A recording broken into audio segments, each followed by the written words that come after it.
Duk wanda ya ce zai hana uwarsa bacci shi ma kuwa wallahi ba zai taɓa rantsawa ba. In dai sa haka shine baka ɗaura wa ɗan adam da daraja ba, sannan kuma za ka kashe ɗan adam lokacin da ka so, sannan ka azabtar da rayuwar shi a lokacin da kake buƙata. Inda darajar da ɗan adam Allah ya bashi, Allah ya karrama ɗan adam a cikin dukkanin abin da ya halitta, amma kuma kana zub da jinin ɗan adam wanda Allah yana zubar ba a bakin komai ba. Tabbas jini ba zai taɓa barin ka ba.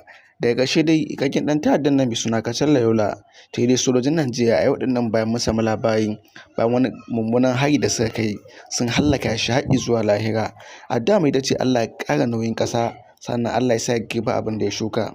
Cikakken labaran: dakarun sojojin Najeriya sun yi nasarar hallaka fitaccen shugaban 'yan bindigar nan mai suna Kacalla Yola a wani farmaki da suka kai a jihar Zamfara. Harin sojojin, wanda ya samu goyon baya ga dakarun Operation Fansar Yamma, ya yi sanadiyyar kawo ƙarshen wannan ƙasurgumin ɗan ta'adda wanda ya addabi yankuna da dama a cikin jihar Zamfara.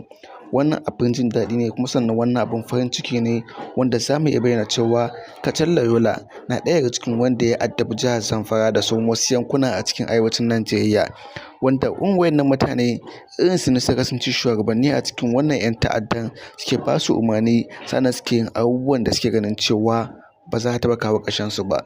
Daga ƙarshe dai gashi ƙarshen shi ya zo. Yana ji yana gani yanzu abin da ya shuka shine abin da zai girba. Ita daman fa duniya haka take. Tun lokacin da ka ce ba za ka bari mutane su zauna lafiya ba, to kai ma ka sa a ranka ba za ka taɓa zama lafiya ba. Domin za mu iya bayyana cewa jinin da aka zubar a cikin arewacin Najeriya, dubbannin mutanen da suka rasa rayukansu a cikin arewacin Najeriya, mutanen da aka azabtar a cikin arewacin Najeriya, mutanen da suka rasa gidajensu, mahallinsu, kuɗinsu, dukiyarsu, 'yan uwansu da komai nasu, suka dawo homeless, wato wanda ba su da gidaje, suka dawo 'yan gudun hijira don saboda irin waɗannan mutane ɓata gari, mutanen banza, mutanen wofi. Allah ba zai taɓa rabuwa da ku ba, sannan kuma jinin da kuka kashe ba zai taɓa barin ku ba. Kun hana ƙasa zaman lafiya saboda wani ɗan abu da kuke buƙata na duniya da ake ba ku, wanda bai taka ya karya ba, wanda ba zai kawo ƙarshen ƙishirwar da ke damun ku a cikin wannan duniya ba. Kuma sannan duk wanda suke goyon bayan ku, suke ba ku umarnin aikata wannan abubuwa, daga ƙarshe za su zama jikinsu ne daga gare ku in wani abu zai faru da ku. Wannan shi ne ƙarshen dukkan wani ɗan ta'adda mai aikata ta'addanci, idan har ba zai tuba bai daina abin da yake aiwatarwa.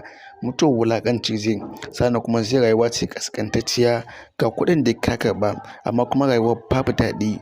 Haka mutum zai ƙare kuma ya je gaban Ubangiji nan ma ya ƙara rayuwar shi a cikin ƙasƙanci. Domin idan ka kashe mutum ɗaya a duniya, to ka kashe dukkanin mutanen duniya ne, ballantana ka zub da jinin ɗan uwanka musulmi. Allah ka kare mu, Allah ka kare mu da irin wannan abu da ke faruwa. Su kuma waɗannan ɓata gari, idan har ba za su daina ba, Allah ka san yadda zaka da su. Allah ka mana ƙarshen su da dukkanin masu ɗaukar nauyin su a arewacin Najeriya, kai da ma Najeriya gaba ɗaya. Ka mana zaman lafiya mai ɗorewa.